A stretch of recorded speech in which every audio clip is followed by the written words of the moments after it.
Hello guys, welcome back to the channel. कल हमने beta decay पढ़ा था। आज उसी बीटा डीके का नेक्स्ट पार्ट करते हैं हम लोग। आज हम क्या पढ़ेंगे? Selection rules of beta decay. Beta decay के जो सिलेक्शन रूल्स हैं वो आज हम पढ़ने वाले हैं। ठीक है, तो हेडिंग डाल लीजिए, selection rules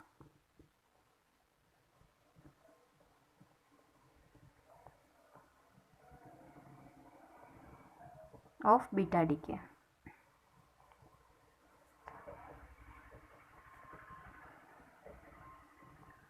selection rules of beta DK.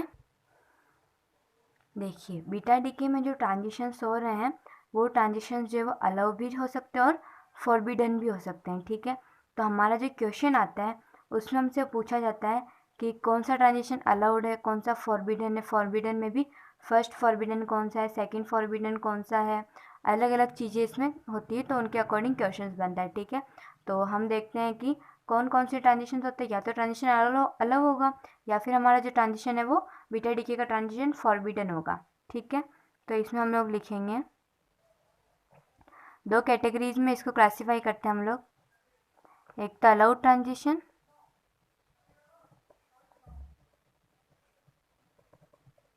और दूसरा हमारा आता है फॉरबिडन ट्रांजिशन। ठीक है, अब बात आती है कि ट्रांजिशन जो है वो अलाउड है या फॉरबिडन है, पता कैसे पड़ेगा। ठीक है, तो अलाउड ट्रांजिशन में क्या होगा कि ऑर्बिटल एंगुलर मोमेंटम जो है हमारा इलेक्ट्रॉन और न्यूट्रिनो का वो जीरो होगा। ठीक है, तो इसमें फर्स्ट पॉइंट लिख लेते हैं हम लोग कि orbital angular momentum of electron and neutrino is zero. यानी ऑर्बिटल एंगुलर मोमेंटम को हम किससे डिनोट करते हैं? एल से डिनोट करते हैं, तो एल की वैल्यू क्या हो जाएगी? जीरो हो जाएगी। ठीक है, और क्या चीज़ है इसमें? तो सेकंड पॉइंट है कि पैरिटी में कोई चेंज नहीं होता है। जब कोई ट्रांजिशन अलाउड है इसका मतलब कि उस केस में पैरिटी में चेंज नहीं हो रहा है, यानी पैरिटी में चेंज डेल्टा पी जो है वो जीरो है। ये क्या है? Change in parity. ठीक है ना, चेंज इन पैरिटी। ठीक है, तो अलाउड ट्रांजिशंस में दो कंडीशंस होती है। पहली तो ये कि इलेक्ट्रॉन और न्यूई का ऑर्बिटल एंगुलर मोमेंटम जीरो होता है, यानी कि एल की वैल्यू जीरो होती है। और दूसरी कंडीशन क्या होती है कि पैरिटी में कोई चेंज नहीं होता है, यानी कि डेल्टा पी जो है वो जीरो होती है। ठीक है, उसके बाद में हम बात करते हैं कि फॉरबिडन ट्रांजिशंस किनको बोलते हैं। ठीक है, तो एल इक्वल्स टू जीरो ना हो, इसका मतलब क्या है कि जो इलेक्ट्रॉन निकल रहा है, इमिटेड इलेक्ट्रॉन, और साथ में जो न्यूट्रॉन एंटी न्यूट्रॉन निकल रहा है, ठीक है, उनमें कुछ ना कुछ ऑर्बिटल एंगुलर मोमेंटम होता है, तो वो हमारा जाता है फॉरबिडन ट्रांजिशन के केस में। ठीक है, तो इसमें क्या होगा? Emitted electron and nu e has some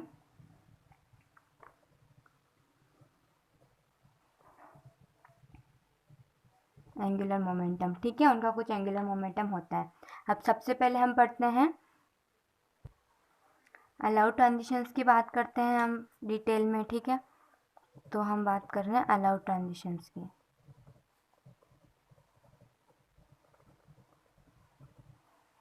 allowed transitions के अंदर हम ये दो पॉइंट देख चुके कि किस कंडीशन में ट्रांजिशन जो है वो अलाउड होता है।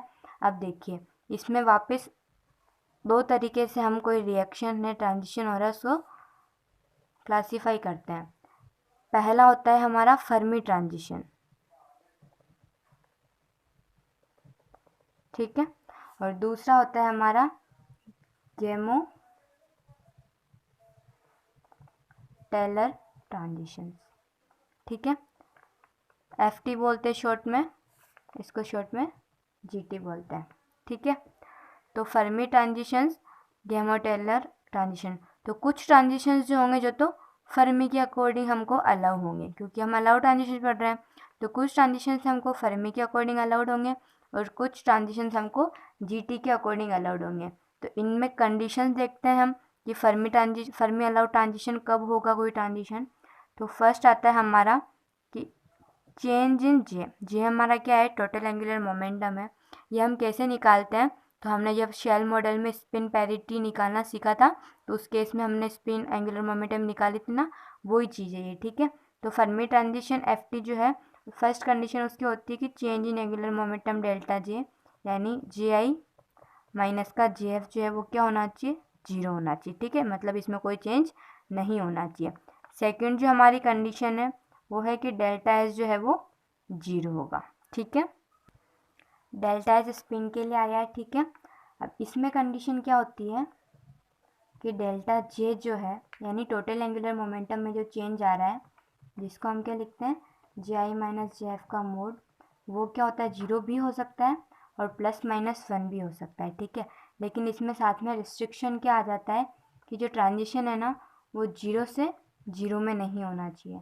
जब हम लोग न्यूमेरिकल सॉल्व करेंगे तो ये चीज़ और क्लियर हो जाएगी। सेकंड इसमें आता है कि डेल्टा एस जो है वो 1। अब देखिए क्वेश्चन में हमको जो डेटा गिवन रहता है ना उससे हम लोग डेल्टा एस की वैल्यू नहीं बता सकते हैं, वो 0 भी हो सकती है और 1 भी हो सकती है। तो इसलिए क्वेश्चंस में हमको केवल डेल्टा जे चेक करना होता है। ठीक है, डेल्टा जे निकाल के उससे हम लोग चेक करते हैं कि कौन से वाले से अलाउड हो रहा है ये चीज़। ठीक है, अलाउड ट्रांजिशन के लिए हम लोग एक क्वेश्चन सॉल्व कर लेते हैं। देखिए जैसे हमारी रिएक्शन है S1635 gives chlorine 1735 plus electron plus nu bar. ठीक है, फाइंड पॉसिबल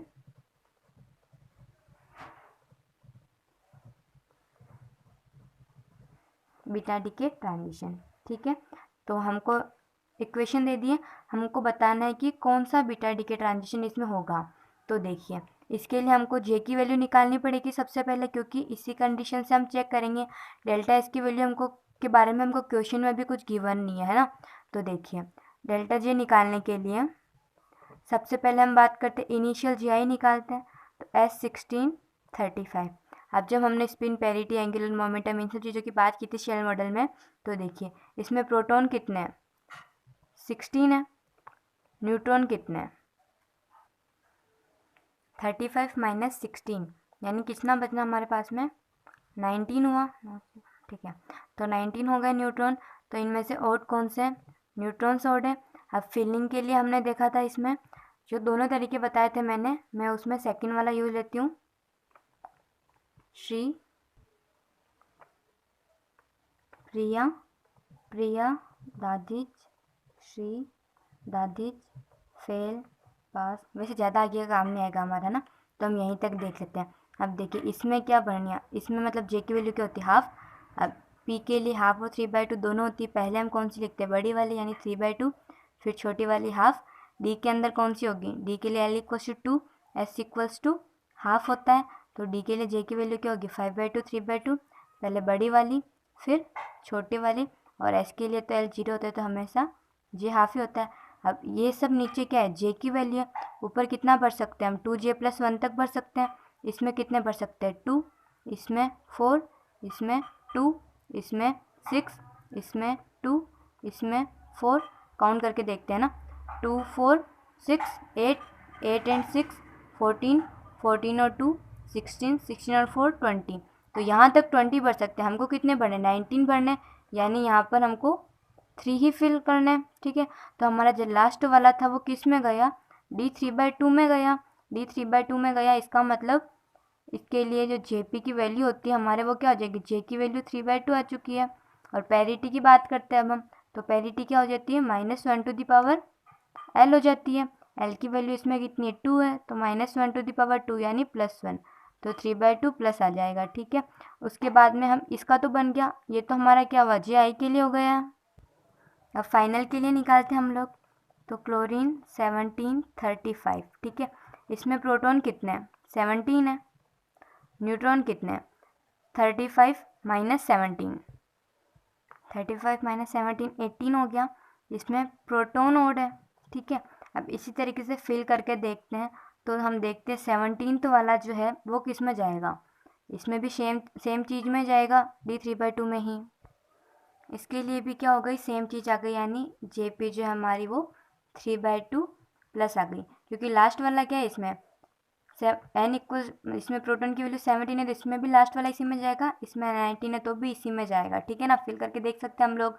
तो इसलिए इसके अंदर क्या डेल्टा जे के यानी डेल्टा जे में कोई चेंज हो रहा है क्या, इसमें नहीं हो रहा है, इसमें भी 3/2 है और इसमें भी 3/2 है। पैरिटी में इसमें कोई चेंज हो रहा है क्या? इसकी पैरिटी भी प्लस है, इसकी पैरिटी भी प्लस है। हाँ शायद दिखा नहीं होगा। Jp की वैल्यू इधर 3/2 आ गई थी। फिर क्लोरीन में 1735, प्रोटॉन 17 है, ऑड है, न्यूट्रॉन 18 है। प्रोटॉन ऑड हो गया हमारे पास में। फिर Jp निकाला हमने, तो जिस तरीके से इसकी फिलिंग करी हमने, उसी तरीके से हम लोग इसकी भी फिलिंग करेंगे। तो देखिए इसमें क्या 3 अभी भेजे, इस बार क्या भेजना है हमको, इसमें 2 कम भेजने हैं, यानी यहाँ पर क्या 3 की जगह 1 हो जाएगा। तो भी हमारा जो लास्ट वाला अनपेयर्ड प्रोटॉन है वो किस में जाएगा, 3/2 में ही, D3/2 में ही जाएगा। यानी इसके लिए भी स्पिन पैरिटी जो है वो Jp इक्वल टू 3/2 प्लस आ चुकी है। ठीक है, तो इसलिए डेल्टा J की वैल्यू हमारे पास क्या हुई, दोनों में चेंज कितना है, 0 है, तो डेल्टा J 0 हो गया। और पैरिटी क्या है, इसमें भी पॉजिटिव है और इसमें भी पैरिटी हमारे पॉजिटिव आ रही है, इसका मतलब डेल्टा P 0, पैरिटी में भी कोई चेंज नहीं हो रहा है। तो ये वाला किससे अलाउ होगा, इसमें भी delta J equals to 0 condition है, इसमें भी delta J equals to 0 condition है। ठीक है ना, और ये वाली कंडीशन भी नहीं। अब रही बात डेल्टा एस की, तो क्वेश्चन में हमको गिवन नहीं है कि डेल्टा एस की वैल्यू 0 है या फिर डेल्टा एस की वैल्यू 1 है। तो जब तक गिवन नहीं हम इसके बारे में कुछ नहीं बोल सकते हैं। इसका मतलब हमारा जो ये ट्रांजिशन था वो अलाउड ट्रांजिशन था, और वो फर्मी ट्रांजिशन और गेमो टेलर ट्रांजिशन दोनों ही ट्रांजिशन से अलाउड ट्रांजिशन है। तो हम लोग इसका आंसर लिख लेते हैं कि ये जो है वो हमारा फर्मी ट्रांजिशन भी है, पूरा ही लिख देती हूँ, फर्मी अलाउड ट्रांजिशन भी है, और ये हमारा गेमो टेलर अलाउड ट्रांजिशन भी है। ठीक है, दोनों कंडीशन आ रही S delta S is not given, delta S के बारे में हमें कुछ बताया गया नहीं है, और बाकी कंडीशन जो है वो अलाउड की भी सेटिस्फाई हो रही है और बाकी कंडीशन भी इसमें सेटिस्फाई हो रही है। ठीक है, तो जब भी ये ट्रांजिशन का क्वेश्चन आता है ना, तो हमको इनका जे का मेथड निकालना हम लोग शेल मॉडल में अच्छे से देख चुके हैं। अगर आप लोग डायरेक्टली इस वीडियो पे हैं तो जो शेल मॉडल का पार्ट 1 है उसमें ये चीज़ अच्छे से एक्सप्लेन की हुई है, तो आप लोग उससे जे की वैल्यू निकालना सीख सकते हैं।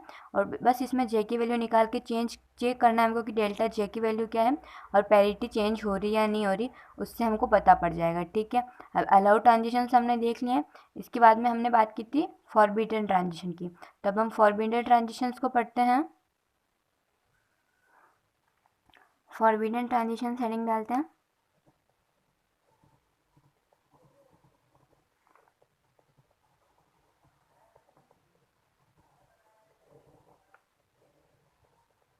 तो देखिए अलाउड ट्रांजिशन में हमने बोला था कि एल की वैल्यू जो है वो 0 आती है। ठीक है, यानी और हमने बोला था फॉरबिडन ट्रांजिशन जो होते हैं उनमें एल की कुछ ना कुछ वैल्यू होती है।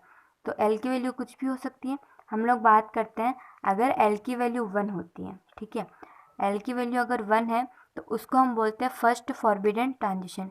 क्या बोलते हैं उसको हम, फर्स्ट फॉरबिडन ट्रांजिशन। ठीक है, अगर एल की वैल्यू 2 आ रही है तो उसको हम बोलेंगे सेकंड फॉरबिडन ट्रांजिशन। ठीक है, और अगर एल की वैल्यू 3 आ रही है तो इसको हम बोलेंगे थर्ड फॉरबिडन ट्रांजिशन। ठीक है, first forbidden, second forbidden, third forbidden. First forbidden transition जो होते हैं उनमें एक तो एल की वैल्यू 1 होती है, और इनमें पैरिटी में जो चेंज होता है, change in parity, delta P जो है वो +-1 होता है, यानी पैरिटी जो है वो चेंज होती है, पैरिटी चेंजेस। ठीक है, सेकंड फॉरबिडन ट्रांजिशन की बात करते हैं तो इसमें डेल्टा पी जो है वो 0 होता है, यानी इसमें नो चेंज, पैरिटी में चेंज नहीं होता है। फिर थर्ड फॉरबिडन ट्रांजिशन में एल की वैल्यू 3 होती है और इसमें पैरिटी में चेंज होता है। ठीक है, अब देखिए इसमें हमको देखना है, हमको फर्स्ट फॉरबिडन जो है उसके रूल्स देखने हैं कि फर्स्ट फॉरबिडन जो होता है उसके क्या रूल्स होते हैं। तो लिखते हैं हम first forbidden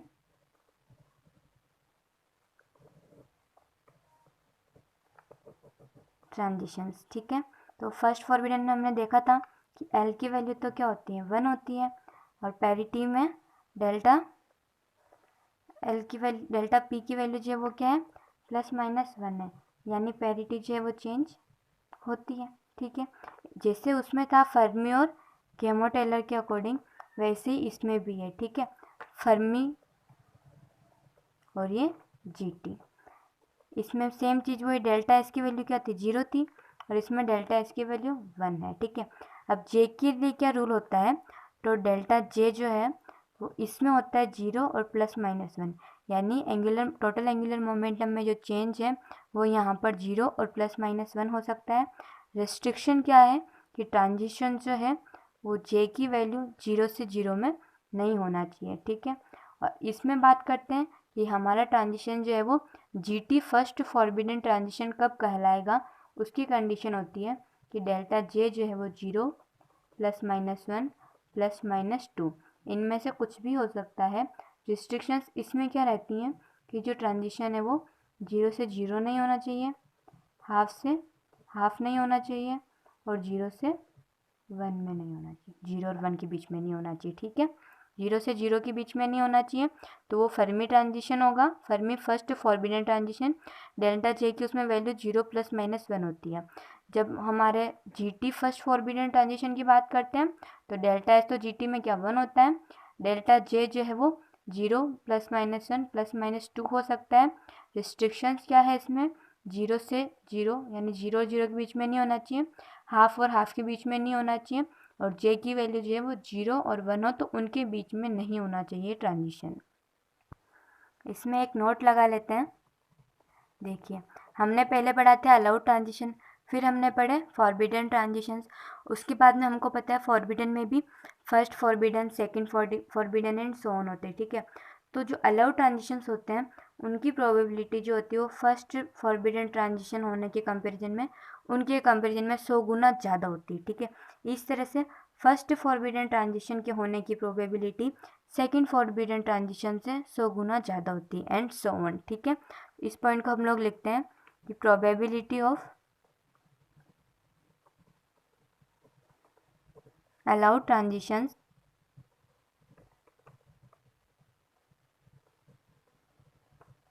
is 100 times greater than first forbidden transition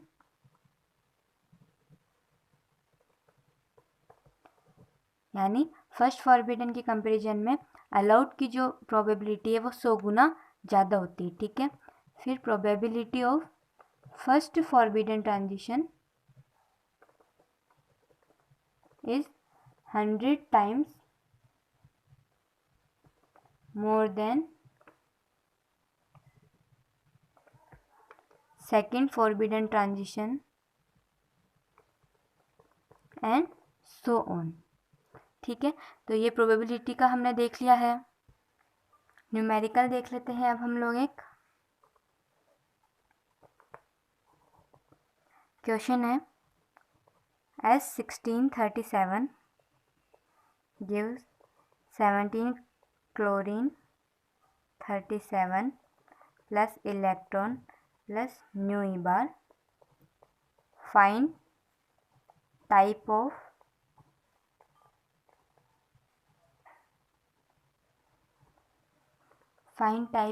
beta transition. ठीक है, तो देखिए इसको हम सॉल्व करते हैं। ऐसे क्वेश्चन में मैंने बताया हमको क्या करना होता है, सबसे पहले जे की वैल्यू निकालनी होती है। तो S1637, ठीक है, इसमें प्रोटॉन कितने, 16, न्यूट्रॉन कितने, 37 -16, यानी कितने हुए, 21 हो गए, है ना, 21। तो ये तो क्या इवन है, न्यूट्रॉन हमारे पास क्या ऑड है। अब फिलिंग देखते हैं इसकी। तो एक तो वो मेथड था एनर्जी लेवल वाला, अगर आप लोग उससे कर रहे हैं तो उससे करिए। बाकी जो दो मेथड थे, मैं फर्स्ट सेकंड वाला तो एक से मैं करती हूँ। श्री प्रिया, प्रिया दादिज, श्री दादिज, फेल पास, फेल पास, जी जी, ये सीरीज़ थी। आप लोग अपनी ट्रिक बना लेना ना, मुझे इसी तरीके से याद है तो इसलिए। एस के लिए हाफ, पी के लिए क्या होता है 3/2 हाफ, दो वैल्यू होती है, पहले बड़ी वाली फिर छोटी वाली डी के लिए 5/2 और 3/2, तो पहले बड़ी वाली फिर छोटी वाली। एस के लिए हाफ ही आती है। उसके बाद में देखते हैं हम लोग, तो एफ के लिए क्या होती है 5/2 और 7/2, तो पहले बड़ी वाली ये बनी 7/2, उसके बाद में 5/2। पी का सीक्वेंस वापस स्टार्ट होगा, तो 3/2 हाफ, और इस तरीके से जी की वैल्यू 9/2 7/2 एंड सो ऑन। ठीक है, इतना हमको बढ़ने की ज़रूरत नहीं पड़ेगी क्योंकि हमारे पास केवल 21 फिल करने। ठीक है, तो ये जे है 2j+1 यहाँ पर फिल होते थे, इसमें 2, इसमें 4, इसमें 2, इसमें 6, इसमें 2, इसमें 4, इसमें 8। अब देख लेते हैं कितने हो गए, ज़्यादा हो गए तो 2 4 6 2 8 8 6 14 14 2 16 16 और 4 20। यहाँ तक हमारे 20 कंप्लीट हो चुका है। उसके बाद में इसमें हम कितने 8 फिल कर सकते हैं, और हमारे पास कितने 21 है, यानी 20 तो यहाँ तक फिल हो चुके हैं। अब हमारे पास क्या सिर्फ एक बचा है, तो वो एक किस में जाएगा, इसमें चला जाएगा। ठीक है, तो हमारा जो फाइनल है लास्ट अनपेयर्ड प्रोटॉन वो न्यूट्रॉन है ना, न्यूट्रॉन किस में गया 7/2 में गया। तो जे की वैल्यू हमारे पास क्या हो गई 7/2, और 7/2 के बाद में हम देखते हैं कि उसमें पैरिटी की बात करते हैं ना, तो पैरिटी क्या होती है -1/L -1/। अब एफ के लिए एल की वैल्यू कितनी होती है, इसके लिए 0, इसके लिए 1, इसके लिए 2, इसके लिए 3, तो 3 यानी कितना आ जाएगा -1। तो ये कितना बन गया पूरा हमारे पास में 7/2 माइनस बन गया। ठीक है, अब नेक्स्ट हमारे पास क्या है क्लोरीन 1737, फाइनल वाला ये है हमारे पास में।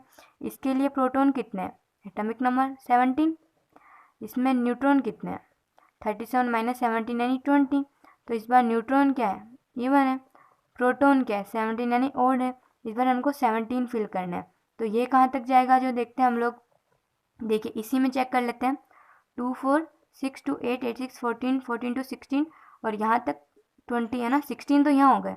16 के बाद में हमको एक और भरना है ना, तो वो अगला किस में जाएगा, इस वाले में जाएगा है ना, ये वाला इसकी बात करें हम लोग।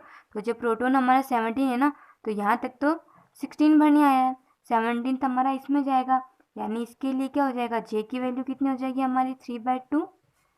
और हमारी इसके लिए एल कितना आ रहा है, इसमें डी में जा रहा है, डी के लिए एल की वैल्यू 2 होती है, तो पैरिटी क्या हो जाएगी -1/L, यानी -1/2, तो वो क्या होना +1 आ जाएगा। तो जे की वैल्यू क्या हो गई 3/2 प्लस। अब हम लोग कंडीशन चेक करते हैं ना जेपी, तो देखिए डेल्टा जे कितना होता है, जे इनिशियल माइनस जे फाइनल का मोड। ठीक है, तो इसको मैं यहाँ पे लिखती हूँ JI माइनस JF का मोड।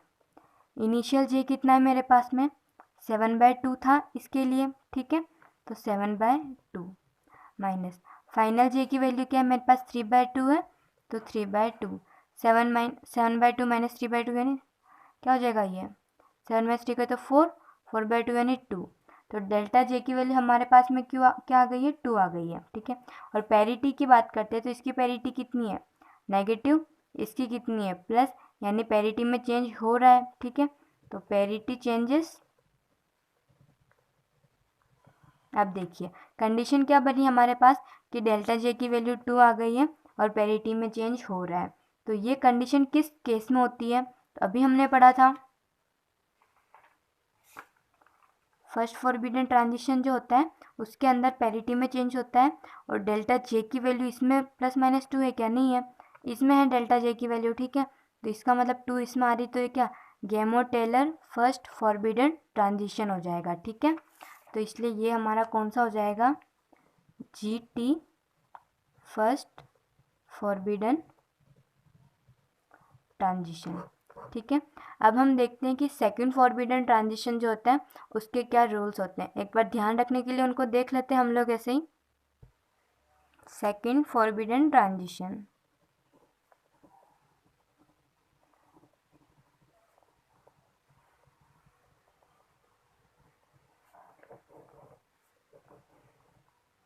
ठीक है, तो देखिए अभी हमने जब क्लासीफाई किया था तो हमने देखा था कि सेकंड फॉरबिडन ट्रांजिशन में पैरिटी चेंज होती है क्या, नहीं होती है, और एल की वैल्यू 2 होती है। तो यानी इसके अंदर क्या होता है delta p equals to 0, no change, parity में चेंज जो है वो नहीं होता है। ठीक है, अब जैसे पहले वाले में था फर्मी और गेमो-टेलर, इसमें भी वैसा ही है कि फर्मी वाला भी होगा और जीटी वाला भी होगा, ठीक है। तो इसके लिए भी हम लोग बना लेते हैं।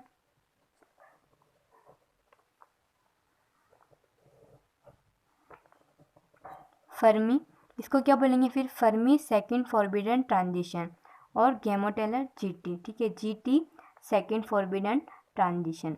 तो देखिए इसमें डेल्टा जे की वैल्यू क्या हो जाएगी, +-1 +-2, ठीक है। सॉरी। उसके बाद में इसमें हम लोग देखते हैं, इसमें डेल्टा जे की वैल्यू हो जाएगी +-2 +-3, ठीक है। इसमें ऐसा होता है कि जो ट्रांजिशन है 0 और 1 के बीच में नहीं होना चाहिए, यह रेस्ट्रिक्शन होता है।